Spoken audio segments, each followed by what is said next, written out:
Hi guys, welcome to another Next Gen Society video. And I'm doing something a bit different to my past videos, and I'm going completely scriptless because in my last few videos I like to make a script. I like to plan because you know what they say, you fail to plan, you plan to fail. Yeah, that's correct. And yeah, I'm just gonna share some real truths right now. I'm going straight into it. I don't care. This video is how the government is keeping you a brokey. And I'm going to talk about 5 things that the government does across your life from the moment that you're born to the moment that you die, which essentially goes through why the government is not your friend. They are the exact opposite and they are your enemy. They are trying to keep you down. And when I say brokey, I don't necessarily mean that you're going to be living under a bridge, but essentially what I'm trying to say is that the government has ways of making you into a worker, making you just into a regular person, and ultimately, I don't think people want to be regular. They want to do something great with their lives. They want to be motivated and do even better compared to just being average. Now, enough of all of this waffling, and it's time to go into my first reason why the government is keeping you a brookie. Number one, education. You've got to realize that a lot of people start like nursery, preschool, whatever you want to call it, at what, like 3 years old, 4 years old, in full-time education. This is full time. So this is like just under like your 40 hours a week. Like if you're like living in like the US, like UK, you are there until 18 years. You are spending 15 years in education and is excluding things like university as well, which is like another like 3 or 4 years. So you've got to be thinking about it in opportunity cost instead of spending all of that. Well, let me say this. Of course, you need to be in education for at least like a pretty good while, and it's important to get things like your high school diploma. But like, if you're like 16 or something, you could have been spending that like 2 years trying to make that full time bag. Like, a lot of like young people, like young people, like 16 years old, they're already making good money, and I don't think that the education system was for that. And you've also got to think about it like this. In school, I'll be honest, you're learning a lot of stuff that you don't need to know of in 2024, 2025, 2026, again and again and again. And essentially, it's just how good you can memorize. And let's be honest, although memorization is an important skill, it's way overemphasized in education and schooling, if I am being honest. It doesn't really teach you any good critical thinking skills. It doesn't really tell you any like real life application stuff, which is something that my channel personally does. So maybe if you are not going to school, you should watch more of me instead. But anyway, if you're not a fan of sitting down on a desk and just reading a book for 5 hours Monday to Friday, then I can't lie. If you're in school, you're picked. Like someone like me, I can adapt, I can cope. But for a lot of you, you just can't handle it. But let me say this, it's not your fault. It's the government's fault and it's the school system's fault.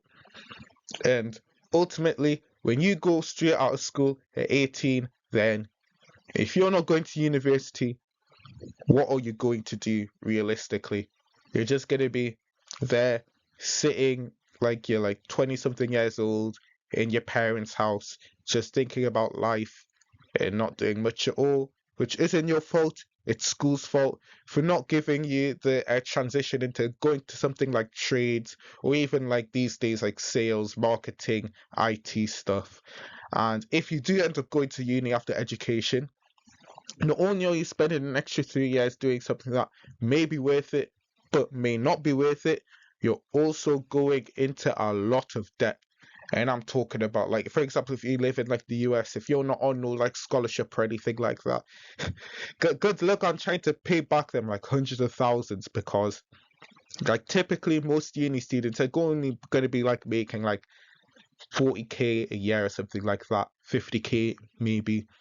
And what are you really going to do with that in the long term? Not much. second point, taxes. Now, taxes is like, it depends on the country, but ultimately, for a lot of people, it's not just like income tax, it's other like useless stuff. You have to, there's stuff like VAT that you pay on like essentially every single product. And do you want to know what that does? It makes you lose half of your income in an instant. That's what tax is. It's, yeah, it pays for like public services, and it means that things like buses and like your roads are like subsidized or even like free to use. But essentially, if you're losing half of your income, blame the government, because that's essentially what they do with tax. And a lot of the taxes that you do spend end up going to waste on billions of useless projects that end up going nowhere. For example, think of like, this is what you can do.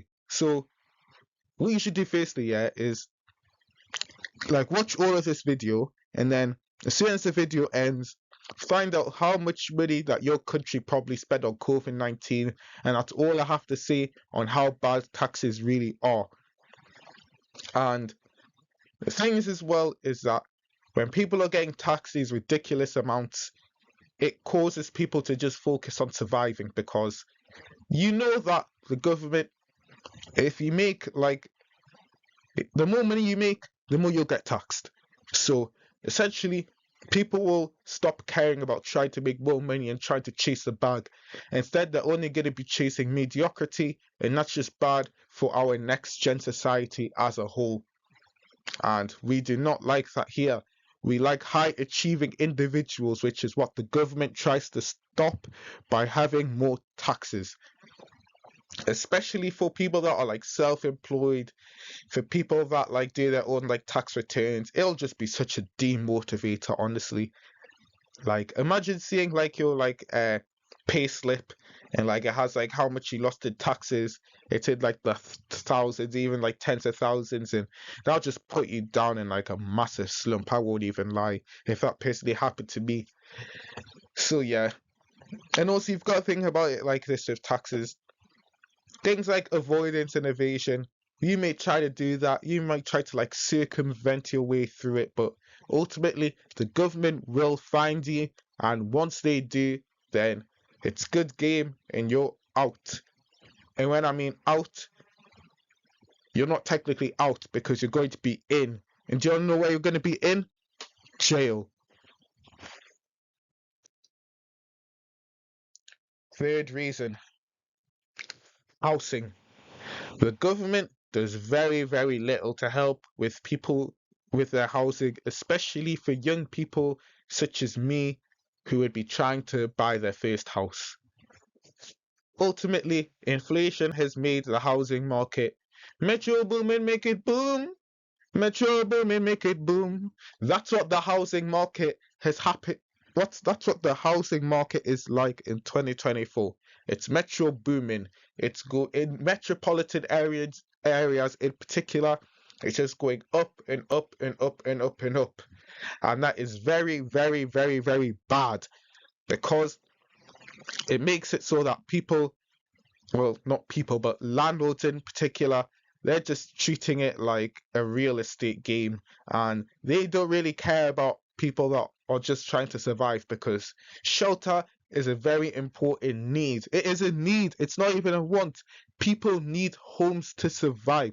People need a roof over their heads, and the government does nothing in order to make sure that actually happens.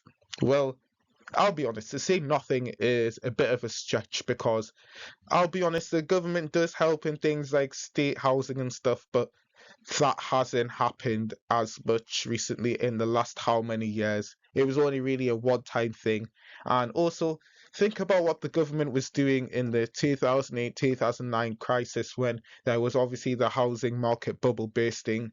And that's just a prime example of the fact that the government is useless when it comes to stuff like housing. And ultimately, this problem will only get worse. I cannot see it getting better anytime soon, which is a shame.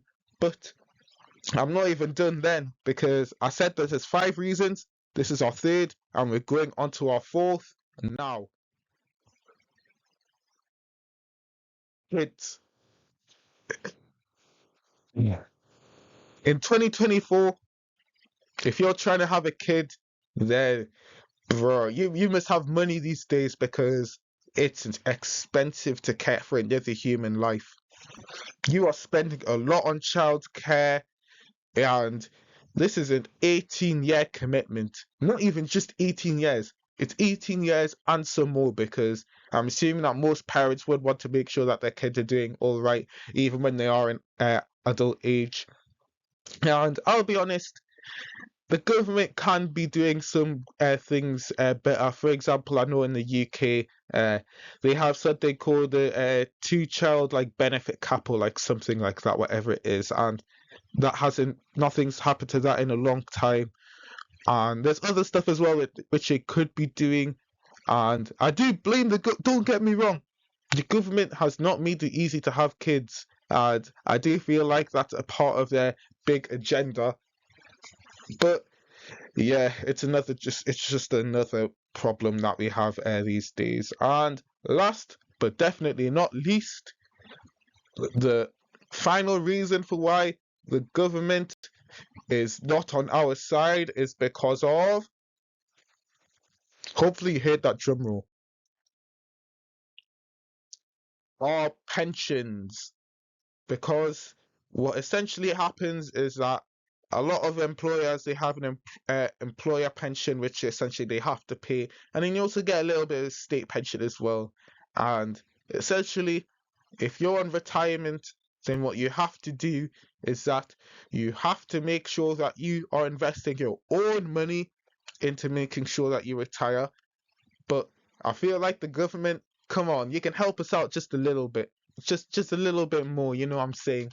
So essentially what that means is that every month you're putting less money into your current life and more money into your future life, which means that essentially you have to decide from having your current life sucking or your future life sucking.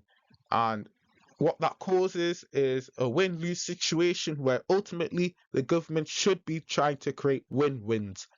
And if you see in today in 2024, what you'll notice is that a lot of elderly people simply cannot survive on the pensions that they're on now. Retirement ages are steadily increasing. I think it's right now it's in like the 70s or something like that. Don't be surprised when I have grey hairs if it gets into like the 80s. Like our generation is completely cooked when it comes to pensions.